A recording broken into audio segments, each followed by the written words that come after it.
नमस्कार मित्रांनो, मी प्रकाश गलांडे बी एड्युकेअरच्या वतीनं आजच्या या साप्ताहिक चालू घडामोडीच्या सदरामध्ये आपलं सहर्ष स्वागत करतोय. आजच्या सदरामध्ये आपण चर्चा करतोय 9 सप्टेंबर ते 15 सप्टेंबर दरम्यान घडलेल्या चालू घडामोडी. तिरुमला टेकड्या एरमट्टी डिब्बालू युनेस्कोच्या तात्पुरत्या यादीत समाविष्ट.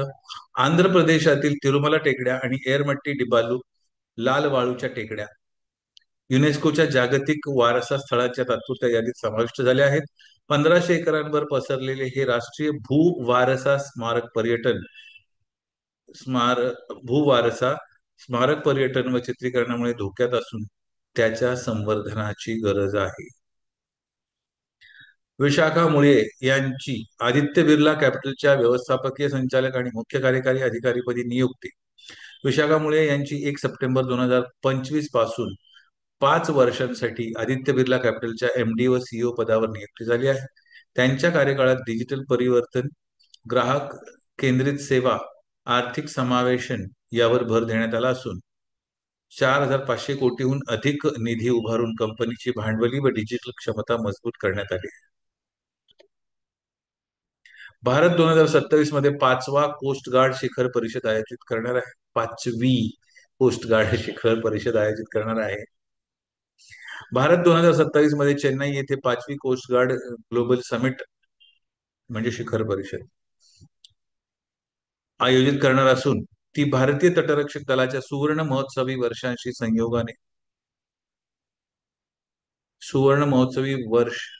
संयोगाने होणार आहे. या निर्णयामुळे भारताचे आंतरराष्ट्रीय सागरी सहकार्यामधील नेतृत्व अधोरेखित झाले आहे. या परिषदेत फ्लीट रिव्ह्यू आणि वर्ल्ड कोस्ट गार्ड सेमिनार होणार असून जागतिक सागरी आव्हानांवर चर्चा होईल.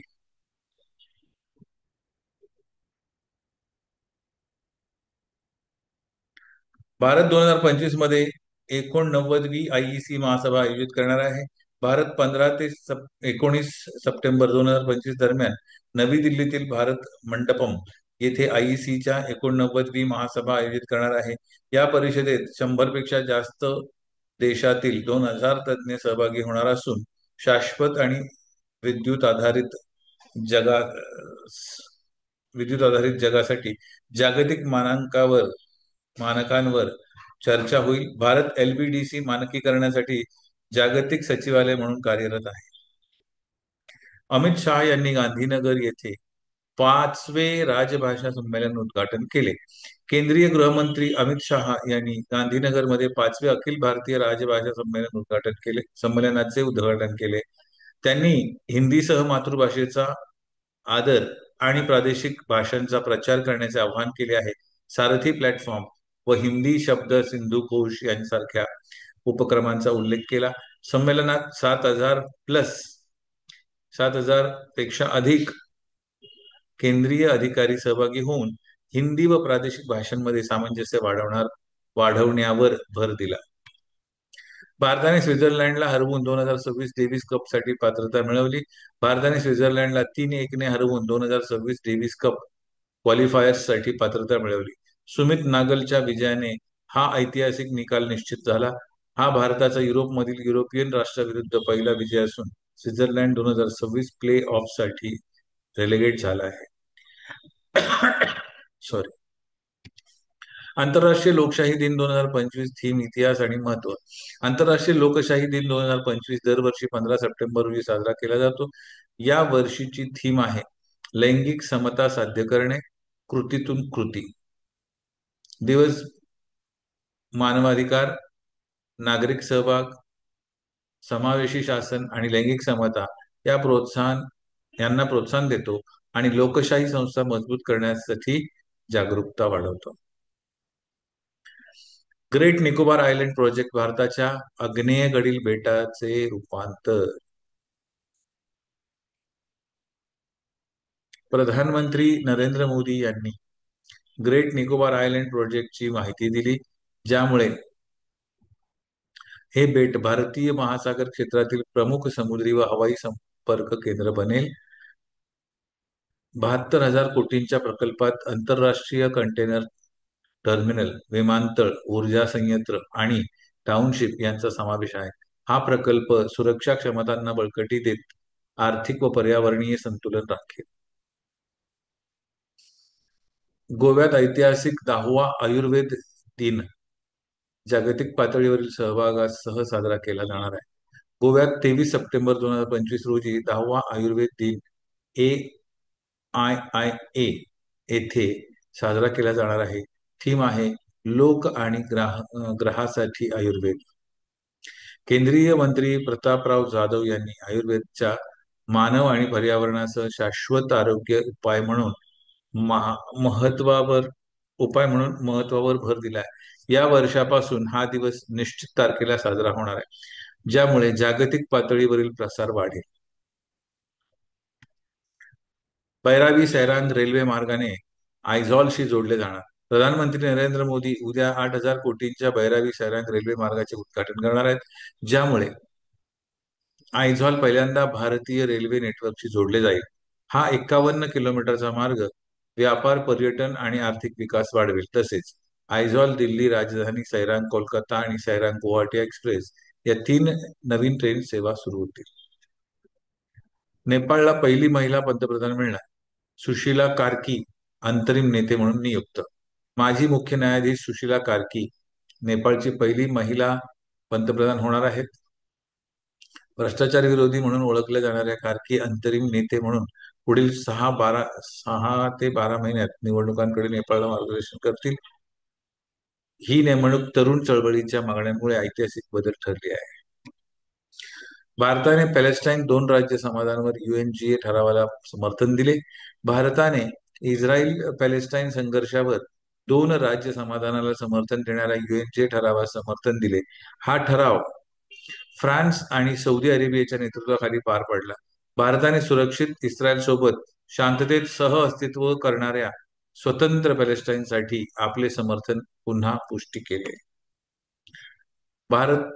भारतीय नौदलाने गुरुग्राम येथे INS अरावलीचे कामकाज सुरू केले. भारतीय नौदलाने 12 सप्टेंबर 2025 रोजी गुरुग्राम मध्ये INS अरावली बेस सेवा सुरू केला. हा तंत्रज्ञान व लॉजिस्टिक्स केंद्र असून नौदलाच्या संवाद व समुद्री क्षेत्र जागरूकताला समर्थन देईल.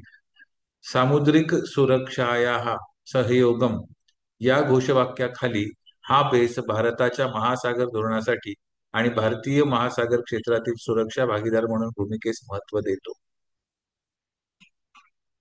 CP राधाकृष्णन यांची भारताचे 15वे उपराष्ट्रपती पदाचे शपथविधी समारंभ पार पडला. CP राधाकृष्णन यांची 12 सप्टेंबर 2025 रोजी भारताचे 15वे उपराष्ट्रपती पद सुरू झाले. NDA उमेदवार राधाकृष्णन यांनी 452 मतांनी विरोधी उमेदवार B सुदर्शन रेड्डी 300 मत यांना हरवले. ते माजी राज्यपाल आणि 2 वेळा खासदार आहेत आणि त्यांच्या निवडीमुळे NDAचा संविधानक पदावरील प्रभाव वाढला आहे.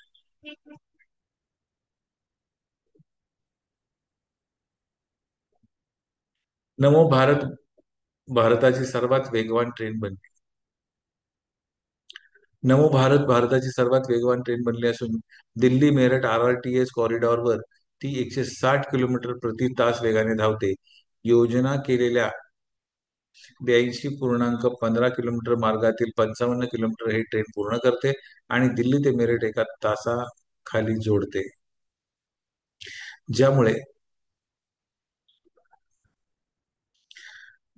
ज्यामुळे गतिमान एक्सप्रेस आणि वंदे भारतच्या वेग मर्यादेपेक्षा जास्त गती साधली आहे.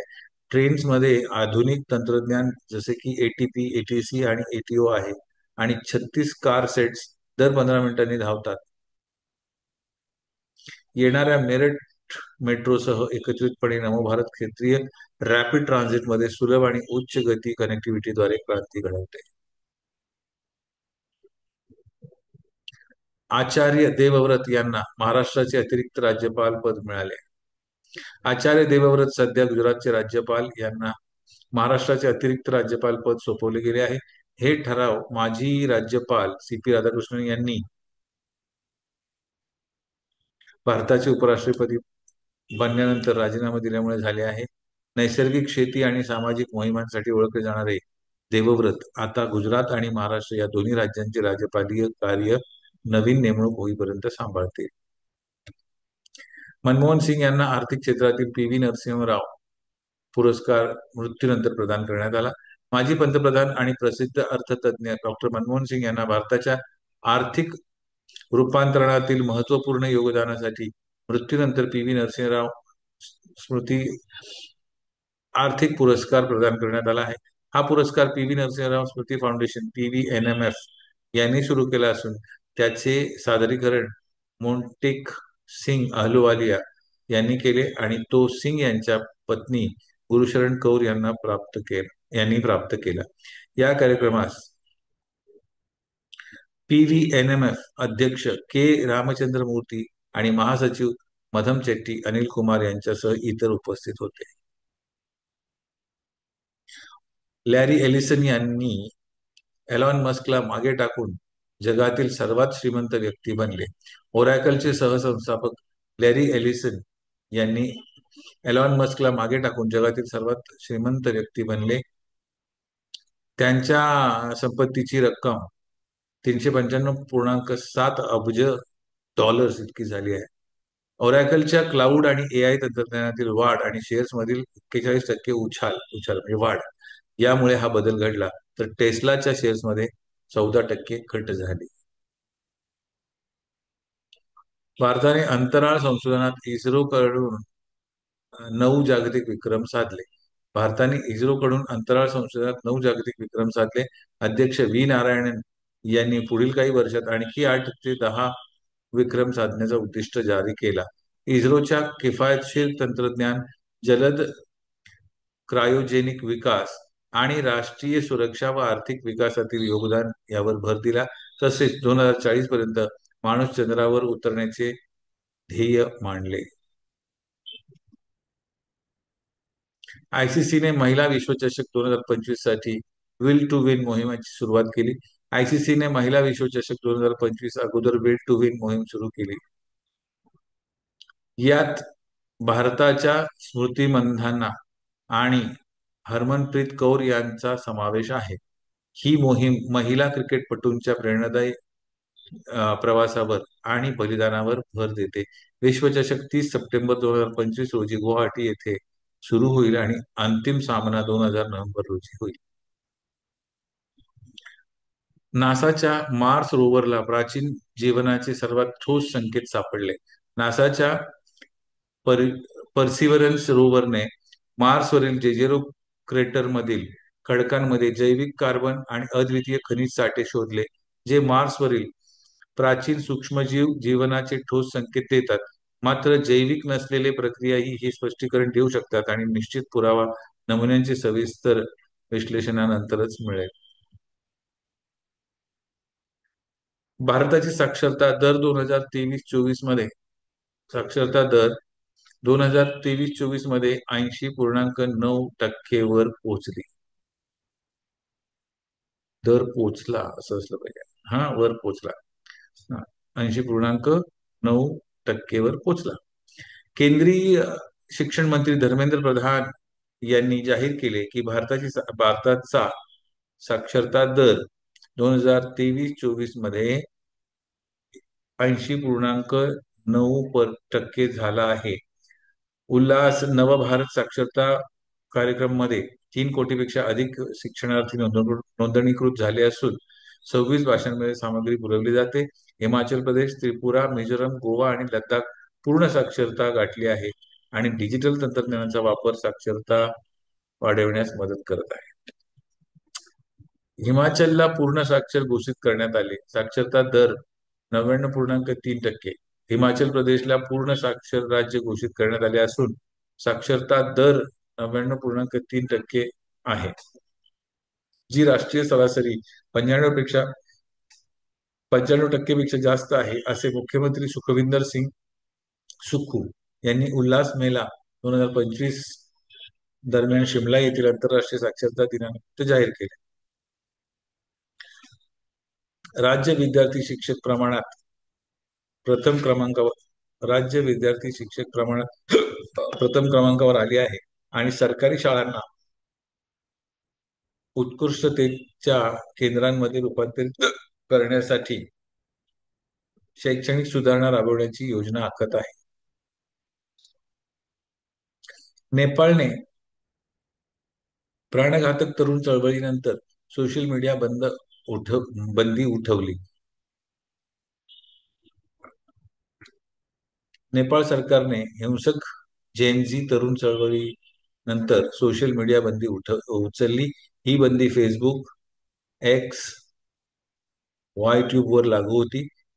मंत्री पृथ्वी सुब्बा गुरड यांनी बंदी रद्द केली आणि सरकारने प्रवेश पुनर्स्थापित करण्याचे आदेश दिले, तर चळवळींच्या सहभागींना सामान्य स्थितीकडे परतण्याचे आवाहन केले. फ्रान्समध्ये विश्वास मताच्या पराभवानंतर फ्रान्सवा बायरा यांनी पंतप्रधान पदावरून हटवण्यात आले. फ्रान्समध्ये पंतप्रधान फ्रान्सवा बायरा यांनी विश्वासमत गमावल्यामुळे राजीनामा दिला. यामुळे एम्मॅन्युएल मॅक्रॉनच्या अल्पसंख्याक सरकारचे पतन झाले. बायरोच्या पतनामागे काटकसर योजना, राजकीय ठप्पा आणि घोटाळे कारणीभूत आहेत. मॅक्रॉनला आता तिसरा पंतप्रधान नेमणे आणि वाढत्या राजकीय आव्हानांचा सामना करणे आवश्यक आहे. नेपाळचे पंतप्रधान के. पी. शर्मा ओली हिंसक जेनजी चळवळीच्या पार्श्वभूमीवर राजीनामा देतात. नेपाळमध्ये राजकीय अस्थिरता निर्माण झाली कारण पंतप्रधान के. पी. शर्मा ओली यांनी 9 सप्टेंबर 2025 रोजी राजीनामा दिला. हा निर्णय सोशल मीडिया बंदी विरुद्ध जेनजी नेते प्रचंड चळवळ हिंसक झाल्यानंतर झाला, ज्यामुळे 20 जणांचा मृत्यू आणि 250 पेक्षा अधिक जखमी झाले. बंदी उठवल्या असूनही संसदेवर आग, सरकारी कार्यालयांवर हल्ले आणि विमानतळ बंद झाल्यामुळे असंतोष वाढला. नेपाळ सैन्य प्रमुखाच्या दबावाखाली ओलींना राजीनामा द्यावा लागला, ज्यामुळे देश राजकीय अनिश्चिततेत सापडला. आजची प्रश्नमंजुषा. पहिला प्रश्न, 15 सप्टेंबर 2025 रोजी कोणाच्या 66व्या स्थापना दिनाचे शब्दांजली DD@66 या विशेष सांस्कृतिक कार्यक्रमासह साजरे केले गेले? दूरदर्शन. 66व्या स्थापना दिनाचे शब्द, हा 66 वर्ष झाले स्थापना, है ना? Very nice. खालीलपैकी सप्टेंबर 2025 मधील स्वच्छ ऊर्जेशी संबंधित विज्ञान आणि तंत्रज्ञानातील अलीकडील प्रगती कोणती आहे? जेम्स वेब स्पेस टेलिस्कोपच्या उत्तराधिकारीचे यशस्वी प्रक्षेपण? नाही. PAETA नावाचे नवीन पदार्थ तयार करणे जे प्लास्टिकच्या बाटल्यांपासून हवा मधील कार्बन डायऑक्साईड शोषतो. प्रश्न क्रमांक 3, सप्टेंबर 2025 मध्ये कोणत्या देशाचे पंतप्रधान भारताच्या अधिकृत भेटीवर होते आणि त्यांचे स्वागत उत्तर प्रदेशच्या राज्यपालांनी केले? मॉरिशसचे पंतप्रधान. मोदी महोत्सव विकसित भारत @2047 संमेलन, जे 17 सप्टेंबर 2025 रोजी आयोजित केले आहे, कोणत्या कार्यक्रमाचा उत्सव साजरा करण्यासाठी आहे? पंतप्रधान नरेंद्र मोदींचा 75वा वाढदिवस. नासाच्या पर्सिवरन्स रोवरने मार्सवरील सॅफर कॅनियन नावाच्या सडक नमुन्यात कोणती महत्वाची शोध नोंदवली? विचित्र लेपर्ड स्पोर्ट्स, जे आतापर्यंतच्या जीवनाचे सर्वात ठोस संकेत असू शकतात. सप्टेंबर 2025 मध्ये भैराबी सैरांग ब्रॉडगेज लाईनद्वारे कोणत्या राज्याची राजधानी भारतीय रेल्वे नेटवर्कशी प्रथम जोडली गेली? उत्तर आहे मिझोराम.